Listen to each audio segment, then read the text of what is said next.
half of the global population lacks access to basic healthcare services. We see a shortage of medical staff, inequality in resources, and substandard quality of medical services here in this world.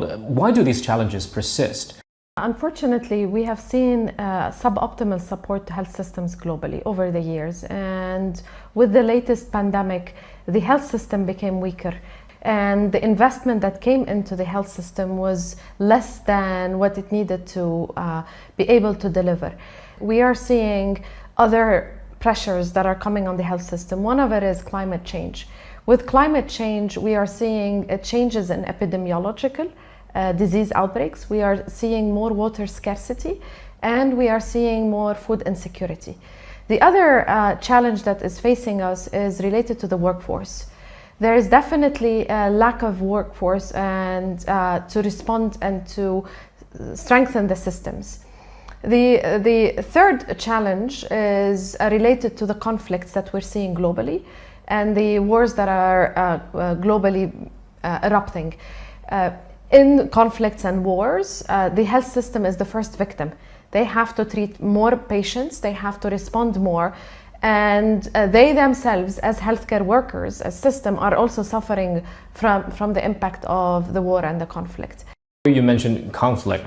So the conflict in Gaza is now in its 9th month, and your organization, along with other aid agencies, has warned of the risk of worsening humanitarian situation there. Given the extent of damage in its infrastructure and local people's mental health, what should be done to rebuild that area? The humanitarian crisis in Gaza is definitely one of the largest we have seen in many, many years. And the dire conditions that we are facing is unfortunately affecting lives of the people in Gaza. The Palestinian Red Crescent Society is the society that currently is responding with UNRWA on the UN side, and they are supporting the people in Gaza since the beginning of the conflict back in October up till now. However, bringing in aid has been a huge challenge. Bringing in medical teams has been a huge challenge. Evacuating medical cases, because the health system in Gaza has weakened over the 9 months and most of it has been destroyed. The level of care requires evacuating medical cases. This has been a huge challenge. What we need to do is we need to bring more aid.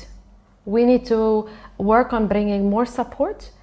We need to relieve the medical teams in Gaza. They have been responding for 9 months. Let's talk about China's role in global health governance. Where should we look at or do more down the road in the form of collaborations between China and IFRC? China is the second largest economy in the world, and we look at China as a major player. We know in 2014-2015, when the Ebola outbreak happened in West Africa, China was the first international aid that came in and supported in that response. We have seen China's footprint during the COVID pandemic, where the large number of vaccines that were donated by the Chinese government, the medical supplies, the personal protective equipment that helped a lot of countries respond and protect its people. We strongly believe that China's international multilateral approach is integral and core in advancing the global health agenda. IFRC and China government, the partnership started to scale up in the last 2 years. We signed an agreement to support health systems in Lebanon, in Syria, and in Palestine. And few days ago, we signed a memorandum of understanding with SIDCA. And one of the outcomes of that MOU is to eliminate malaria, and we're starting in Gambia. There's a lot together that we can do.